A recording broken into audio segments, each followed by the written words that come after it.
Welcome to another session, another great episode of Millennium, Superhero of the Future. Well, at least I hope it's great, but we'll see after the intro. Hi folks, and welcome to Sharp Mountain Games.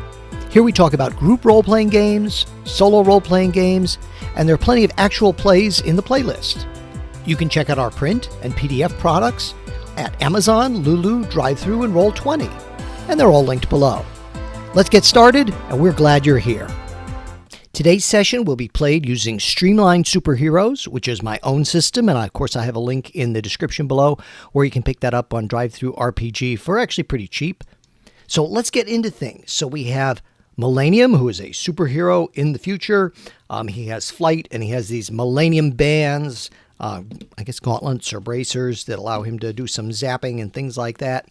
And the system is pretty standard. It's a roll a d20 and add your attribute. What might be a little bit different is there's an effect die for everything. So it's sort of like you say, well, isn't that just the damage dice?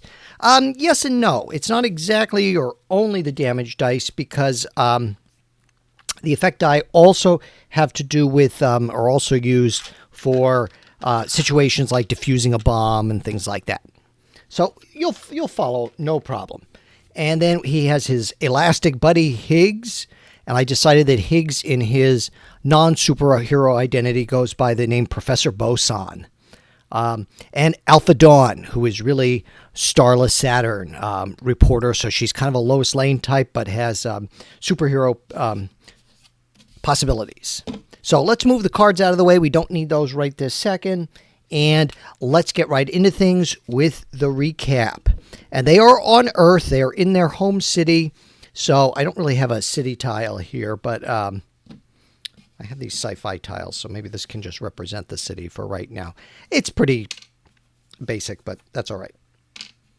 So let's tell you what happened last time. A great space monster crashed a reception at the Nova Stellar Core.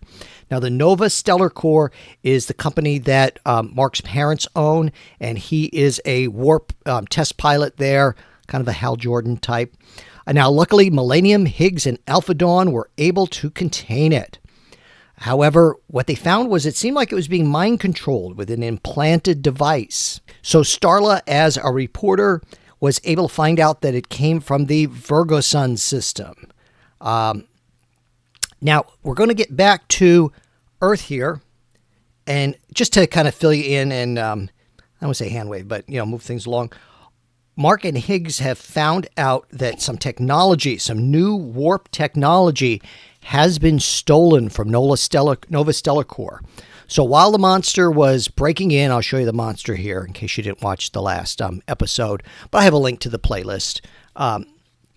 So while he was breaking in, it seems like there was some disturbance there. So this has been stolen, and they don't know why. So Mark isn't sure what to do. So he actually goes as Millennium. He leaves Higgs at home because if they're seen together too often, that might be a problem. And he goes to Starla's office in her alter ego, her non-super form. And he goes to visit her as Millennium, as he's done before. Other than that party, he hasn't met her as Mark Nova. So he goes, and she has her desk there, and he asks her, he says, "Oh, hello, Miss Saturn. I have a very big favor." He said, we're trying to track down that monster that appeared at the party. You were there, too. I saw you talking with young Mr. Nova. And, I know you have connections to me as a superhero, and I thought maybe, in your job as a crime reporter, you might also have some connections to Alpha Dawn, because I think it's really important for us to work together, and I don't have a whole lot of leads other than the monster was being mind-controlled, but I don't know, where to go from here. And Starla says, well, I think I can arrange that. And he says, well, I'll have the Starbat, which is my spaceship, and they agree on a place to meet. He says, I'll have it up on Sharp Mountain. So you come up and you can, if she's there, she can come up and meet us. And hopefully she'll have some information and we can take it from there. So Starla, of course, agrees to this. And of course, she is Alpha Dawn, so she changes into Alpha Dawn before the appropriate time and heads up to Sharp Mountain. Maybe the wooden tiles, just flip them over for right now. These are just little wooden panels I bought at Dollar Tree a long time ago. They're, I guess, for craft wood. I'm just using them as tiles. So this could be the mountain for right now, mountainous terrain. So she goes up there and she waits until the appropriate time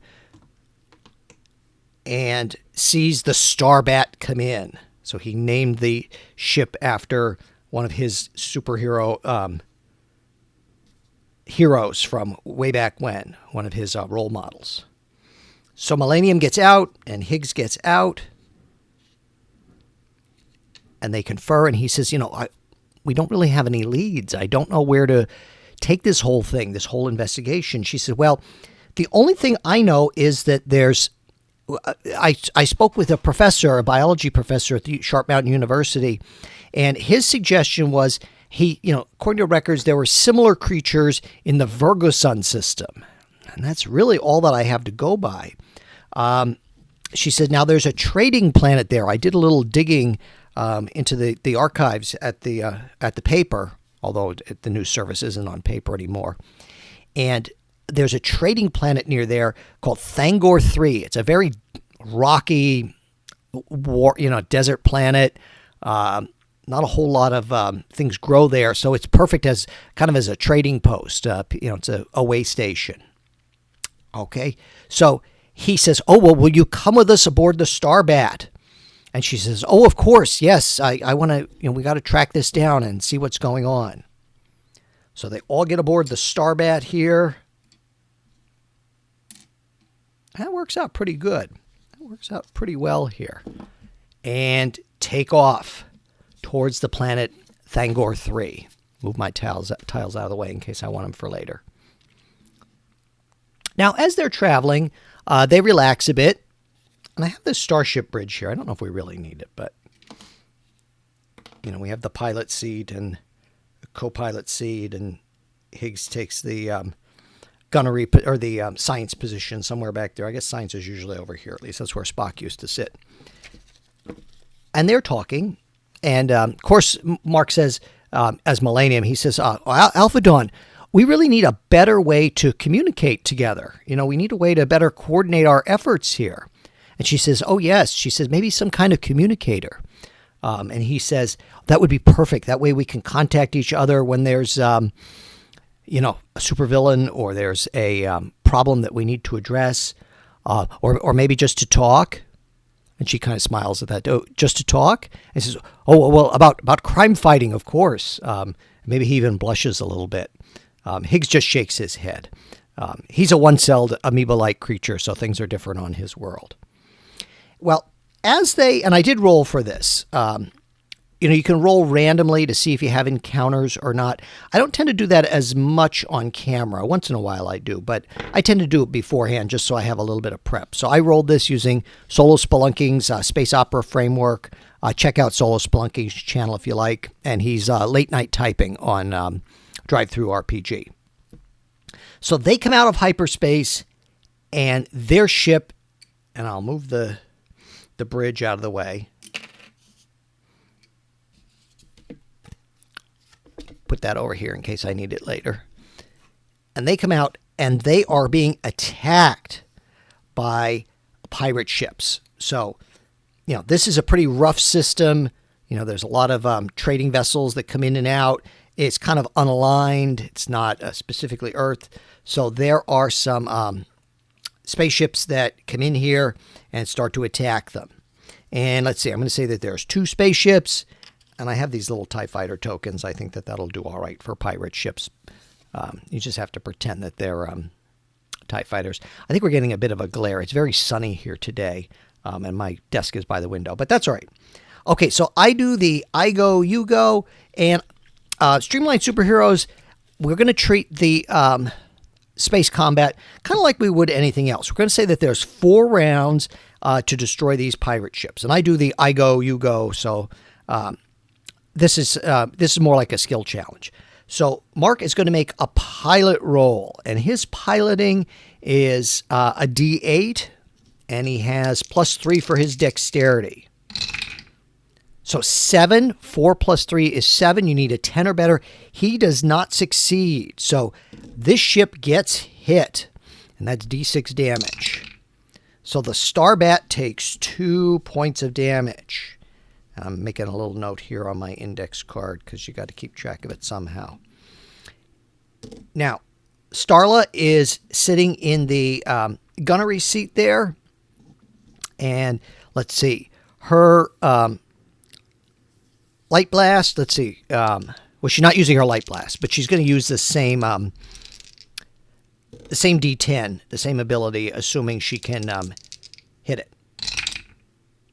2, no, she misses. So these ships zip around, and they hear over their comm links, "Put your shields down and stop firing. Allow us to board and take your cargo and live." Now, Higgs is going to try to help matters out here. He is going to try and see if he could do something with the ship's shields. I think that's reasonable. And he's using his Sciento engineer. He's like a scientist engineer type, a jack of all trades, or a double PhD or something. 19 is good. And now he got a 5, so it's not an exceptional success. But what I'm going to say then, that's going to give advantage to Millennium as he makes his roll to avoid. And I need his piloting dice.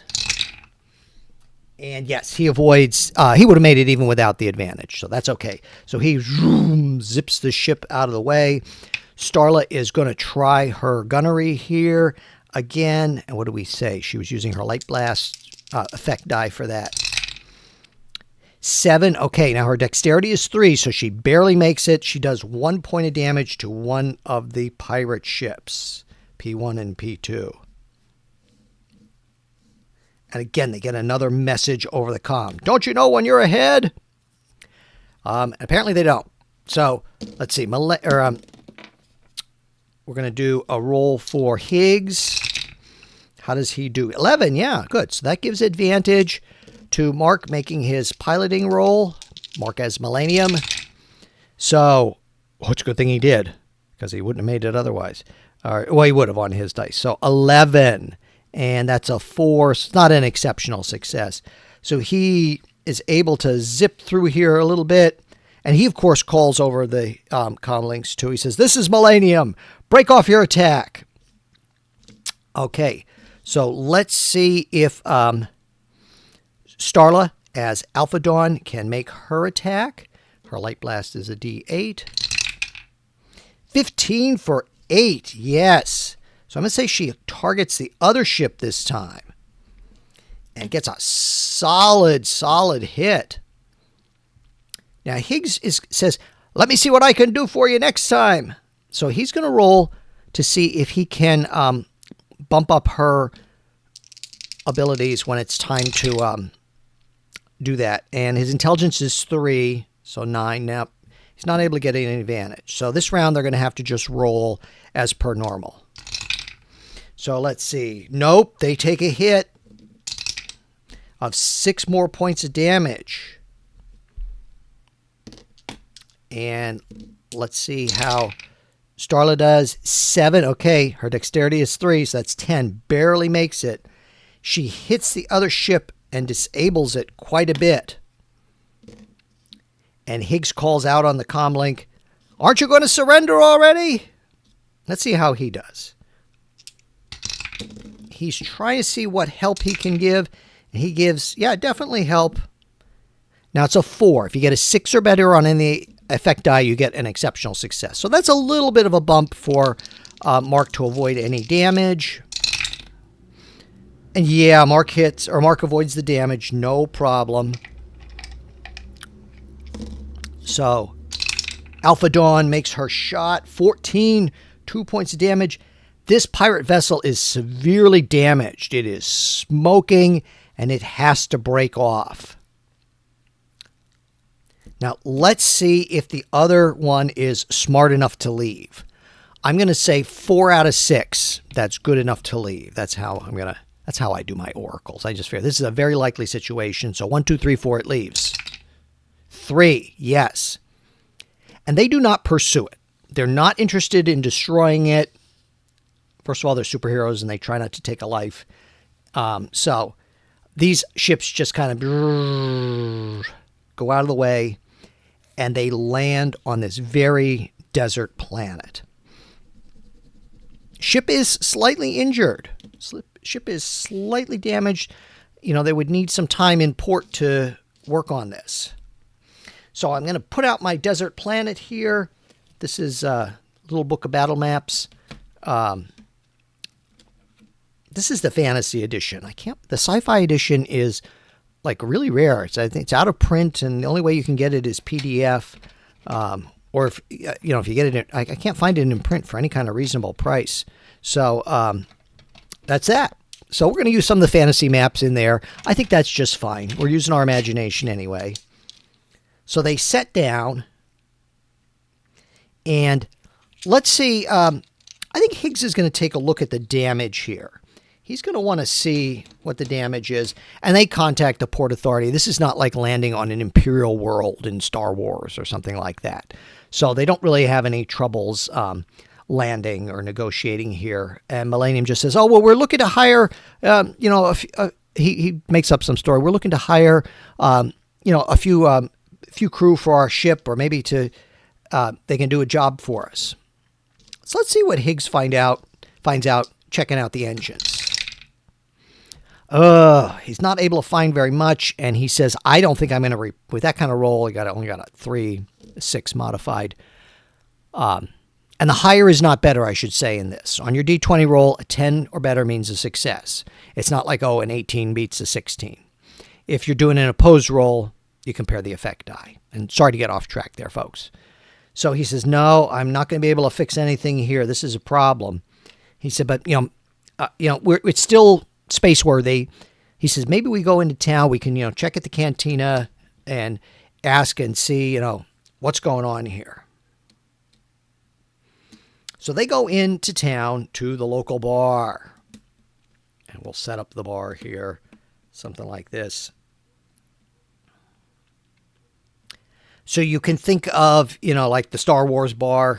That's, of course, the classic Alien bar, or the one in Star Trek 3. Let's move it over here, make a little bit more room. And I'm not going to set up everything. There are other tables. There are other patrons in the bar.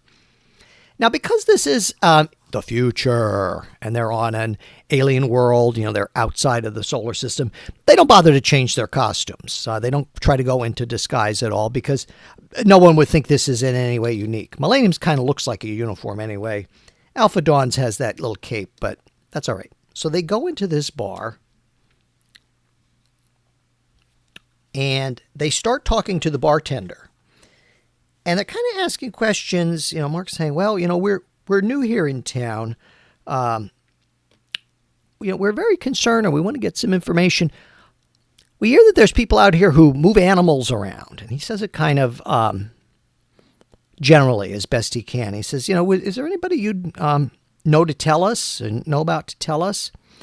And the bartender gives them their drinks. They get non-alcoholic drinks because they're on duty here. They get space Coca-Cola. And the bartender, I don't want no trouble. I don't know anything. I serve all kinds in here. He says, I don't fuss around. And Millennium he has a little money. He has some credits because of his family. So he's going to try a little bit of bribery here. Not bribery, but, grease the wheels with some credits. So I'm going to use his charisma, and he gets a +1. But he doesn't have anything. I don't think he would have any special benefits here, so it's just a D4. So he's not going to be able to get an exceptional success here. But let's see if he gets a regular success. 15. How about that? The bribery works. I had another thought of what they might do if the bribery didn't work. So he asks the bartender. He says, we're here, and he says, I'll tell you, we're here with the authorities. And bartender, oh no, I don't want any trouble with the authorities or with the criminal element. If they hear, he says, don't worry about this. He said, this is a special case. He said, but these people are smuggling dangerous animals. He says, and people's lives are in danger.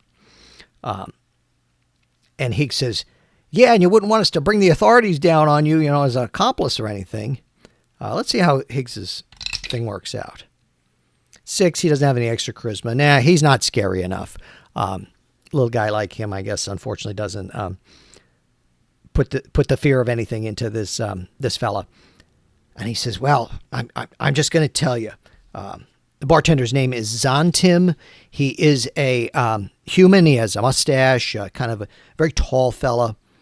And he says, you know, I shouldn't tell you this. He said, but they there's this guy Kurask. You know, he's a lizard-like human guy, and he'll move anything for money. So I think that's who you should go and take a look at.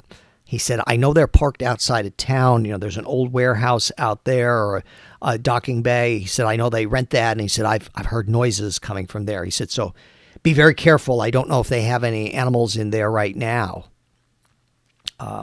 So let's move some things aside here to make room. I think we'll use the same battle mat because that's going to be just fine for this desert planet. And I am watching our time. So they head out of town to the, maybe we'll put the warehouse. We'll make it a little bit circular. How about that?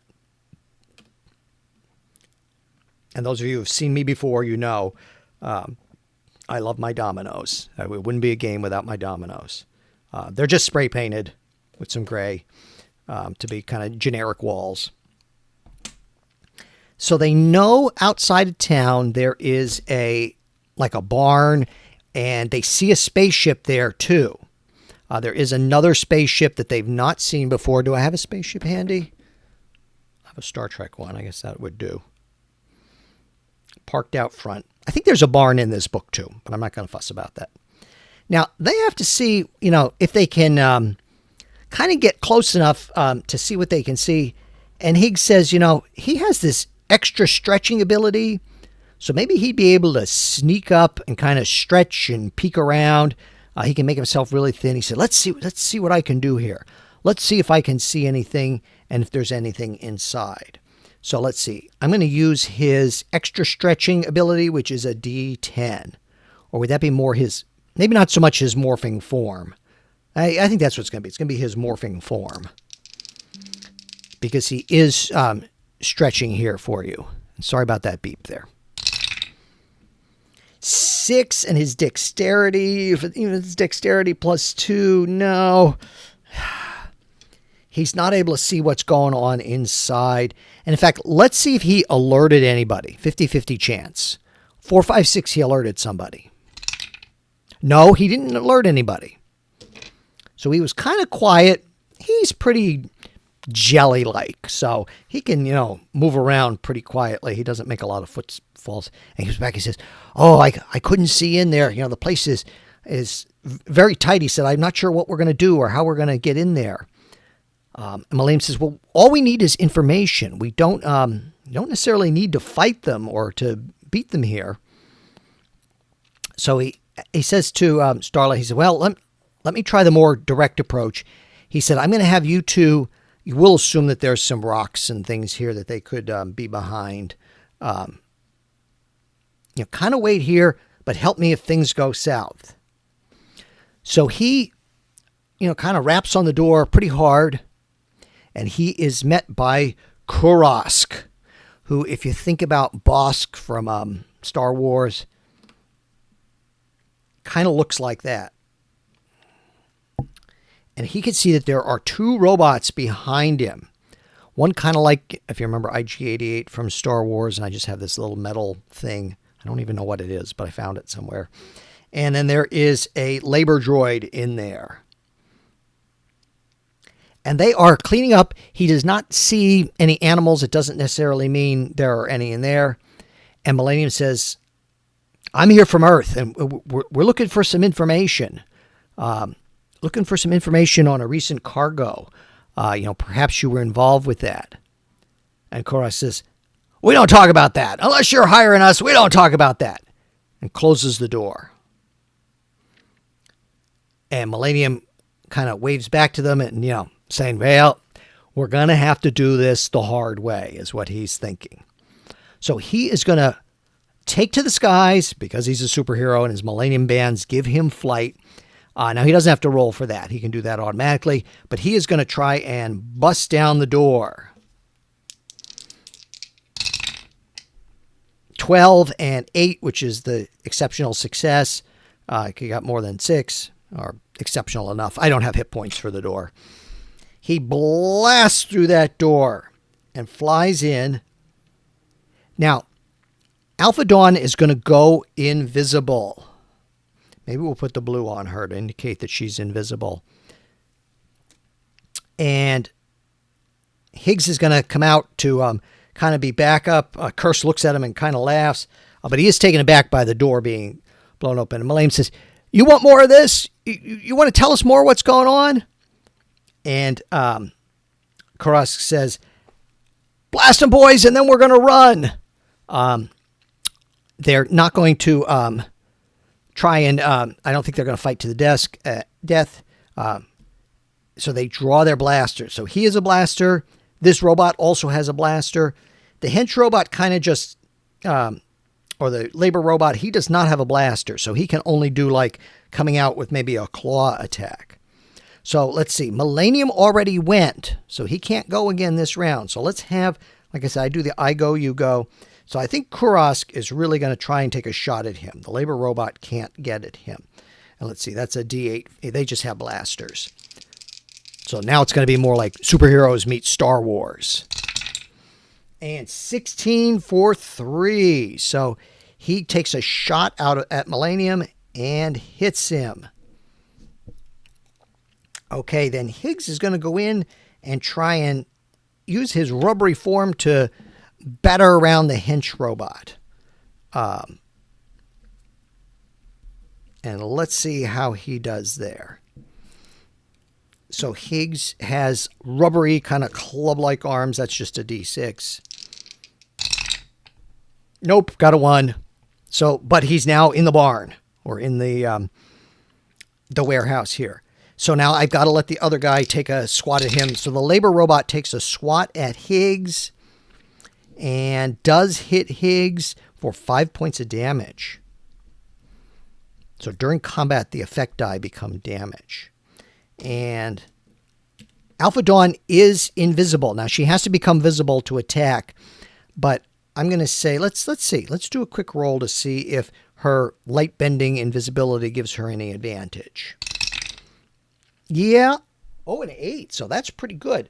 So I'm going to give her advantage on her first attack here. She does not fly, so she is able to sneak in pretty handily. And let's see, I'm going to give her advantage on that attack against that robot whose name they don't know yet. I know it. Oh, she didn't even need the advantage and does 7 points of damage to the robot. That's pretty good. Kurask, I'm in trouble. And Kurask says, well, hold your own, IGA 87. Okay, so back to Millennium. He is using his Millennium rays. He is going to get attacked also by Kurask. And Kurask does what? D8. I'm just going to roll them all at once. Keep things moving here. So let's see. Yeah, Mark hits. Millennium hits for 7. That's a pretty good, pretty solid hit. But then he also gets hit for 7. Ooh, he's taking quite a beating there. 23 minus 7 is 16. All right, so now we'll do Alpha Dawn and IGA 87. Like I said, I'm just going to roll everybody at once. We'll see who hits. I don't have another D8 handy. She misses, but he hits, and he hits her for 7 points of damage. Now, her light powers kind of give her like an aura that's a little bit protective, but it still punches through that. The armor just adds to the hit points in this system. So she takes a bit of damage there too, but the bad guys are definitely in worse shape. And Higgs is going to, again, he's stretching out his long club-like arms to try and get at that labor robot. We'll let the labor robot do a hit too. So let's see who hits. Oh, Higgs is terrible. He's definitely fighting like a scientist. So 1 out of 6. Labor Robot doesn't hit either, so that's okay. But no changes. All right, so Millennium still hogs. You two are badly hurt. You better surrender. No. We're going to see if they stay in the fight in a second here. In fact, let's see if they try to flee. I think they're going to flee on a 1, 2, 3. A 1. Yeah, they're trying to flee to get out. Maybe there's a side door here that they can get out and flee to their ship. They don't really care about the Labor Robot. So let's see how we're going to resolve that. I'm going to say, usually that's an opposed strength roll. So let's see. Millennium has a strength of 2, and we'll have him go after Kurask. Let's see. Kurask succeeds, and so does Millennium. So we have to then check their effect die. So Millennium's effect die is a D10. I'm going to say Kurask is a D6. I don't think there's anything special about that. Oh, Kurask gets away and makes it to the... Was that a 1 or a 7? That was a 1. And makes it to the ship. Let's see then. Okay, we'll do an opposed strength roll with Starla and IGA 87. Let's see. She has no extra bonus for strength. I'm going to say he doesn't either. She doesn't have any special movement power, so that's a D4. I'll just give him a D4 if necessary, too. So 17 and 7. Nope. He gets away, too. So they get in the ship, and they're warming it up. All right, let's take care of Higgs, and he's using his club arms. Oh, he finally hits. And they each do 1 point of damage. So they're kind of both like slapping at each other, the robot and Higgs. It's like a slap fight. They don't do especially a lot of damage. All right, so now I got to figure out what's going on here. They're in their shuttle, in their space. Actually, it's a little bit bigger. It's like a freighter. And they are trying to blast off here. So let's see if Millennium, let's see what he can do. He's not going to be able to fly it out into space. I'm going to give him if he gets an exceptional success, I'll say that he is able to knock out one of the engines. But he has to get an exceptional success. If he gets a regular success, I'm going to say that he, maybe there's another round here. So let's see what happens. No, he just gets a regular success. Or doesn't even get a regular success, I should say. So the dice are not going that way. So they take off, and they're out of there. And they certainly don't care about this Labor Droid here. They left him behind. So Alpha Dawn and Higgs are going to team up against this Labor Droid. They're going to try to restrain him. So she's going to use kind of her light blast to see if she can, basically kneecap him and hit him in the knees. Her light blast is a D8. I'm going to say the robot turns on her in this situation. And does she hit him? Yes, she hits him. I'm not giving the Labor Droid any special bonuses. She does 2 points of damage to him. Higgs is going to try again to use his... I'm going to say he's going to use, instead of the club arms, he's going to use his extra stretching arms. So he is reaching out and sort of trying to hug him and restrain him. Oops, that one didn't go down the tube. 12 and 13. So let's see, the 13 for 2. All right, that's enough to restrain the robot, but the robot still gets a bop at Higgs. Gets him in the nose or something. But Higgs is able to restrain him. Millennium comes in, and they find some cord or rope, if there have been animals and stuff. And they do look around, so they restrain the robot. And they look around, and there's definitely evidence that there have been animals through here before. Now, they don't know what type. You know, there's claw marks and stuff, but they can't necessarily match it. And Higgs says, well, I'm going to try and, see what I can find out in this robot to see if I can get any direction or information about where he might be. So that's his Sciento engineering. Now, they know the planet Virgasun. 11. Okay, so that's a success. It's not an exceptional success, but it's a success nonetheless. So he is able to get in there and hack away and get some information. So he talks to the robot, or he convinces the robot to talk to him, and the robot says, Planet Virgasun, Northern Hemisphere. And Alpha Dawn says, well, can you get any more information, like who hired them? Now, all right, well, we'll do another roll. Let's see if Higgs can dig a little bit deeper into the programming here. Oh, 10, and it's an exceptional success. So they're going to get some good information. So Higgs says, yes, he said, I can get the coordinates of where this animal was captured or brought on board the ship. And he said, and there was a payment. He said there was a payment made to these people. The robot must have tapped into their local computer to get the payment. And he said it came from someone, some account GB. He said, but I don't know who GB is. Now, Starla's a crime reporter. So she has, looked into interstellar criminals a little bit. And this is going to be, let's see, her crime reporting is a D12. That's what she's best at. Like I said, she's kind of like Lois Lane. Let's see if she can know who GB is.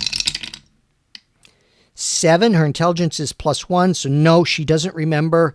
She says, oh, I'm sorry, he must be too obscure, or maybe she just had never heard of him. She said, he must just be too obscure for me to know.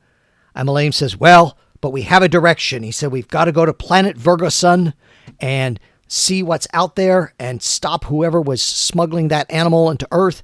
And he said, I suspect maybe they took the warp, the new warp technology. Perhaps they're trying to open a portal or something and do more damage or even take over Earth. He said, there's no time to lose. And that's where we're going to end it here for today, crime fighters. And tune in next time, same Millennium time, same Millennium channel. Thanks for watching, everybody.